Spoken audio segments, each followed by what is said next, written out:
Every few months, it seems like a massive Fortnite YouTuber just quits. Fresh just recently started a extended break. He hasn't uploaded in 2 months. This was a guy who was uploading daily Fortnite content for over 2 years and absolutely loved the game and was on top of the world. And now he's taking a big break. And I'm back from my first ever real vacation. I was gone for about a week, and I was thinking a lot about this topic, why people just quit the game. And the reality is that Fresh isn't going to be the last YouTuber to take a break or completely quit and say goodbye to YouTube or Fortnite. Being a YouTuber is a dream job. So why do people think of quitting? Well, the answer is something I don't think a lot of Fortnite YouTubers or YouTubers really talk about. So today we're going to talk about it. And I'm gonna break this down into 5 main topics. The first one being viewership. When you're doing really well and every video you're posting is breaking records and you're just getting insane viewership, it's easy to stay consistent and motivated. But there's always gonna be times where your viewership is on the low and you're uploading video after video that's not being well received, it's not being suggested, it's not getting the viewership you think it deserves, and that can be extremely demotivating. And if you're not built to withstand having a 5-6 video run where they're all just performing poorly or even longer, it can easily throw you off track and make you think about quitting. As a YouTuber, viewership is never consistent. Sometimes you're up, sometimes you're down, and YouTube reminds you every single day how well you're doing in the game. This can definitely have an impact over a long run, especially if you let it get to you. On top of that, viewership fluctuates a lot. Some months are great, some months are not so great. And the reality is that as a Fortnite YouTuber, your viewership is directly correlated with the seasons and content updates. And the thing specifically about Fortnite is in the very beginning, a lot of YouTubers who blew up on Fortnite, they were just uploading gameplay videos, just like fun squad games with the boys. That was the meta back then. It was very easy to upload very consistently. As time went on, things changed and the quality of content rose to different standards, and even the algorithm changed and does not allow you to just upload just random gameplay footage. That will not perform well. You had to adapt. The reality though is it's not impossible. If you actually sit down and think of new ideas and concepts and video series that you're passionate about, it will be rewarded and the viewership is still there. There are still a few YouTubers out there, especially in the Fortnite space, who are thinking of new ideas and concepts and bringing it to life. Sometimes it's a miss, but when it hits, it's very rewarding and it's a very fulfilling feeling. It is a challenge, but it's a challenge worth chasing if you really care about this passion. The next topic is burnout, and this word gets tossed around a lot, but let me give you guys like a real perspective on burnout from a full-time YouTuber and streamer. In the YouTuber and streamer space, you're pretty much competing against your fellow YouTubers and streamers. The reality is, yes, a lot of us are friends and we play together, but it still is somewhat of a competition. You are trying to make the best content, and if your content falls behind in quality compared to other YouTubers and streamers, you will be on the decline and potentially fall off. There's very little room to actually sit back and relax and take time off, because every time you do, there's like this feeling in your head that you are falling behind. And I had this for a very long time where I constantly felt like I wasn't streaming 8 hours a day, uploading every single day, that I was falling behind. And what ended up happening is I started to burn out and I started hating what I was doing, and I would get angry very easily. I mean, I would rage pretty much every single day on stream, and my content was like less passionate. I didn't have the drive and the charisma and the creativity that I had before, because I was burning out and not giving myself a chance to recharge. Most people think that like a YouTuber, you're just hopping on for the day, you're pretty much recording one video, maybe it takes you about an hour, maybe it takes you 2 hours, you send it over to your editor, and then you're pretty much done. And the reality is maybe some people operate like that, but most YouTubers pretty much put their entire day and life into the content creation process. And very quickly you realize that every second of your day, you can't stop thinking about your job, your YouTube and your Twitch. Like most streamers and YouTubers, they don't clock out mentally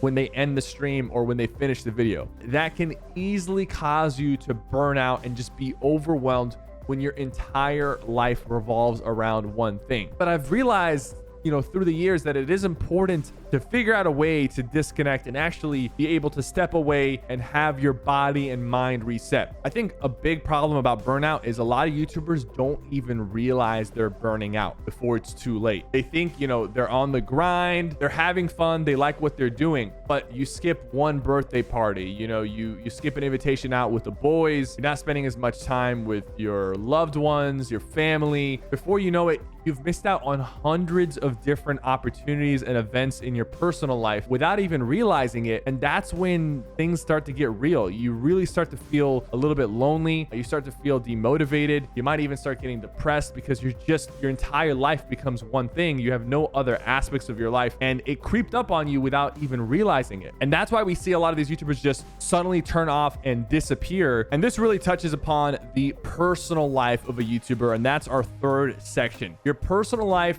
goes under attack when you become a full-time YouTuber. Basically, like, their support systems is just non-existent. They really don't have a lot of people to reach out to and talk to about the YouTube space. And the reality is, like, even talking to other YouTubers, we're all so busy, we barely have time to communicate with each other. It is very lonely when you're pursuing the stream or like continuing the stream of being a YouTuber because of the fact that it takes up so much of your day, but more importantly, it takes up so much of your mind. You never really get to sit back and enjoy your own personal time and space. But the reality is, the bigger you get, the less of a personal life you actually get to have. If you are experiencing some personal problems, whether it's your family, whether it's mental health related, it's very hard as a YouTuber to bring that to your audience. You really don't want to bring it to your audience. You're providing your audience content and entertainment and an escape from reality. And to a lot of people out there, to millions of people, you are a part of their daily routine. You are comfort to them. You are entertainment to them.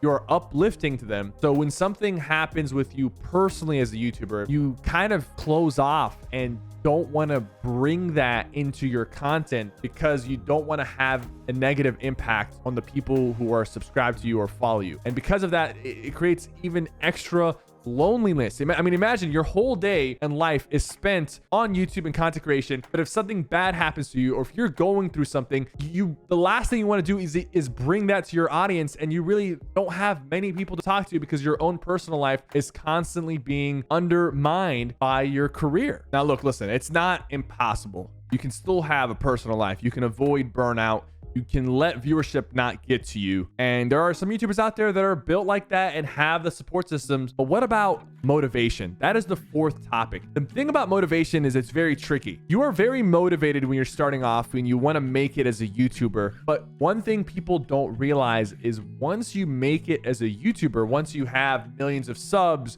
you're very successful, you're making a lot of money, the motivation switches up on you. Most people who get into this, they're not after the money and the subs, but the reality is they do want to be a successful content creator. So what happens when they become extremely successful? What keeps them going? A lot of YouTubers might end up kind of feeling demotivated once they achieve this dream and feel like, what's next? What's there to do? Now, if you're truly passionate about content creation and that's all you really cared about from the beginning, you might be able to continue and be just fine. But what other YouTubers end up having to do is actually think of unique ways to set up new goals and milestones to chase after. And I tell those people all the time, the chase is better than the destination. We are constantly thinking of new things to chase after, getting out of my comfort zone, doing different things. But those are the things that you kind of have to do to keep the motivation going and not allow demotivation to set in and throw you off track. Now, let's say you have all four of those under control and you're doing fine. Now it comes down to the final point, the final topic. And this one's the hardest one. And that's time. I mean, you could do this for a day, maybe a week, a month, a year. But what about 5 years or even longer? I mean, in the past